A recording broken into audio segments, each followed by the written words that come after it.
From the Blues Hotel Collective, welcome to Blues Moments in Time, where every groove holds a memory and every moment echoes the truth of what came before. Today, we rewind the reel, trace the footsteps, and revisit the chapters that shaped the blues.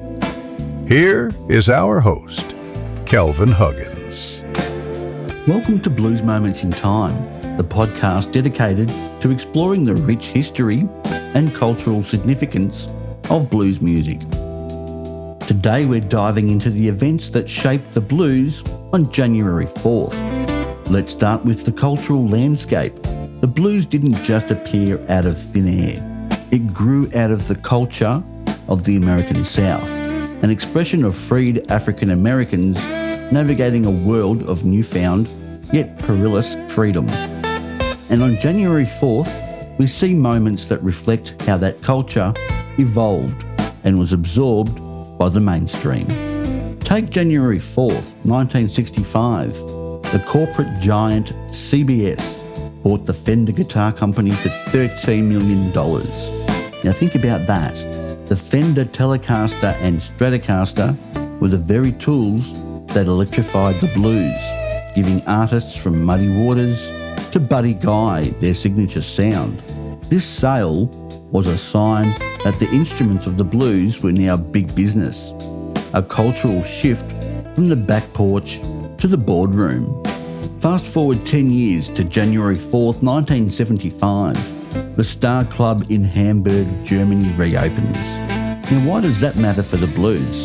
Well, that's where bands like the Beatles played night after night, honing their craft on American R&B and blues covers before launching the British invasion.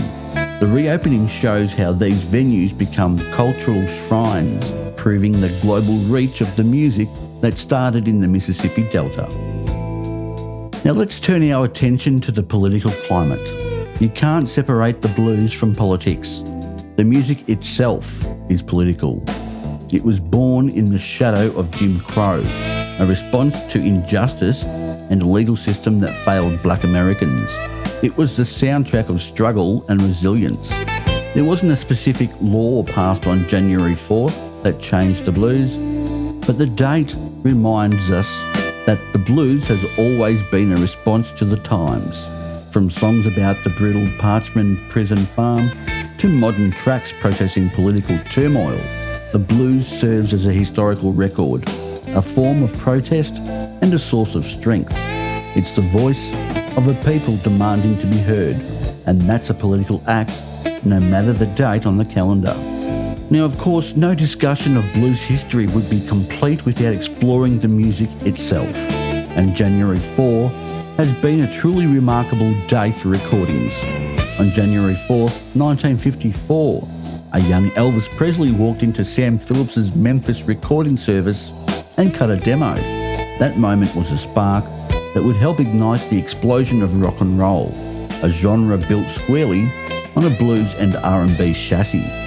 Then you have January 4, 1967, an incredible convergence.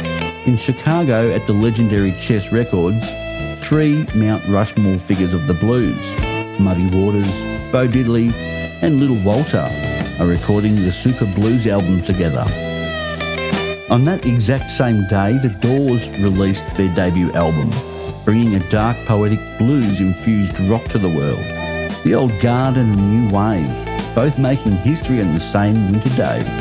And just 2 years later, on January 4, 1969, the blues comes full circle.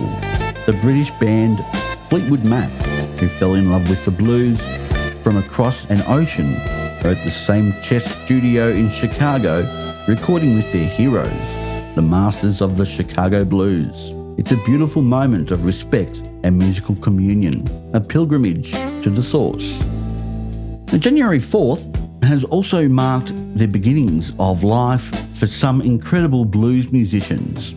On this day in 1923, the great Memphis harmonica player and singer Sonny Blake was born. An artist with a unique style, he was part of the vibrant Memphis scene that was so crucial to the blues story. He was the real deal an authentic voice from the heart of the blues world.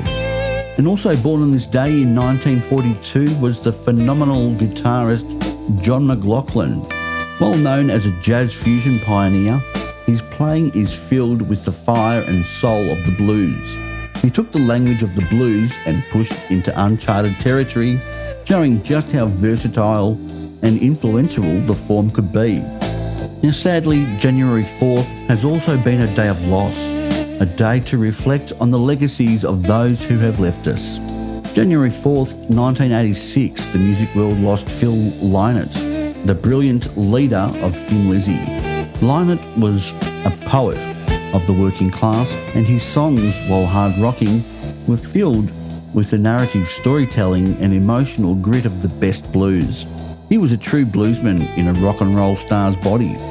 And on this day in 2018, we said goodbye to Ray Thomas, a founding member of the Moody Blues. Many people know them as a progressive rock band, but their roots were pure R&B. Their very name was reportedly a tribute to the bluesman Slim Harpo. Ray Thomas's passing reminds us that beneath so much of modern music, you'll find a blues foundation. From the birth of a Memphis harp player to the corporate acquisition of Fender guitars, from a legendary session at Chess Records to the passing of a rock icon with a blues heart, January 4th is a microcosm of the blues itself. It's a story of struggle, innovation, cultural exchange, and enduring influence. That's all the time we have for today. Thanks for joining me on another journey with Blues Moments in Time. Until next time, keep the blues alive.